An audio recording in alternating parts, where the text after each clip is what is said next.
नमस्कार, मी डॉक्टर निलेश मस्के. आपण मागच्या व्हिडिओमध्ये पाहिलं होतं की हाय हेडेड झाडं आणि लो हेडेड झाडं काय असतात. आता याच्यामध्ये लक्षात घ्या की आपण 5 वर्ष जुन्या बागेमध्ये आलेलो आहे. खरं तर आता आंबे लागलेले आहेत, परंतु मी तुम्हाला महत्त्वाचं ऑपरेशन सांगणार आहे. कारण ज्या ज्या बागेमध्ये मी चाललोय अत्यंत वाईट परिस्थितीमध्ये मेंटेन अशा बागा आहेत. याच्यामध्ये ट्रेनिंग प्रूनिंग व्यवस्थित केलेलं नाही आणि चांगली प्रूनिंग आपल्याला या अवस्थेत सुद्धा करता येते. परंतु आता ही फळधारणा झालेली आहे. या अवस्थेत न करता आता ज्यावेळेस तुमचे फळं काढले जातील त्याच्यानंतर आपल्याला काही महत्वाची कामं करायची, तर तुमची बाग 15-20 वर्ष चांगली चालणार आहे.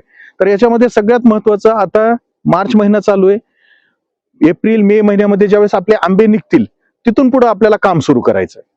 मे महिन्यामध्ये जे आपल्याला काम करायचं ते म्हणजे आपल्याला त्या आंब्याच्या झाडाला बनवायचं. आता या ठिकाणी बघा की हे जे आंब्याचं झाड आहे त्याचं खोड आहे, इथं बघा की साधारणतः 1.25-2 फुटावर या ठिकाणी फांदी फुटलेली आहे आणि पहिली फांदी जी आहे ही 1 फुटाच्या आतच फुटलेली आहे. तर ही जी 1 फुटाच्या आत फुटलेली फांदी आहे ही आपल्याला साधारणतः मे महिन्यामध्ये ज्यावेळेस आपल्या आंब्याचं बहार निघून जाईल, ज्यावेळेस आपल्या आंब्याची तोडणी होईल पूर्ण फळांची, त्यावेळेस ही जी फांदी आहे ही या ठिकाणी कापून टाकायची. कापून टाकल्यानंतर ह्या ज्या ऍडिशनल फांद्या आहेत, आता या ठिकाणी तुम्ही बघू शकता ह्या 2 छोट्या फांद्यात, ह्या सुद्धा 2 छोट्या फांद्या या ठिकाणी कट करून टाकायचं. आणखी एक झाड बघूया. आता जसं की आता हे झाड आहे, हे अत्यंत छोटं झाड आहे. आता इथं बघा, आता या ठिकाणी तुम्ही बघू शकता की हे झाड 3 फांद्यामध्ये विभागणी या झाडाची झालेली आहे.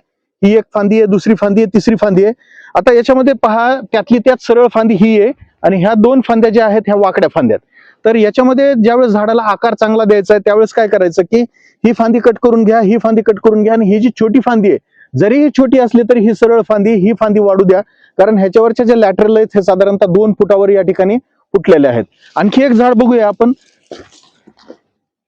या झाडामध्ये या, आता हे मोठं झाड आहे, या ठिकाणी बघू शकता आपण की या ठिकाणी खोडावर ज्या फांद्या आहेत साधारणतः पुढे यावं लागेल. ह्या ज्या खोडावरच्या ज्या फांद्या आहेत ही साधारणतः 1 मीटरच्या आसपास आलेली फांदी आहे. परंतु याला ऍडिशनल ह्या 2 फांद्या आहेत. तर ह्या 2 फांद्या ज्या आहेत याला सुद्धा फळं लागलेली आहेत. परंतु जर आपण ह्या फांद्या पुढच्या सीझन मध्ये कापल्या तर ह्या खोडाची वाढ चांगली होणार आहे आणि ह्या खोडावर जी येणारी फळं आहेत ही खूप दर्जेदार येणार आहेत. त्याच्यासाठी ही 1 फांदी कापायची आणि ही 1 फांदी कापायची, अशा दोन्ही फांद्या या ठिकाणी कापून घ्यायच्या.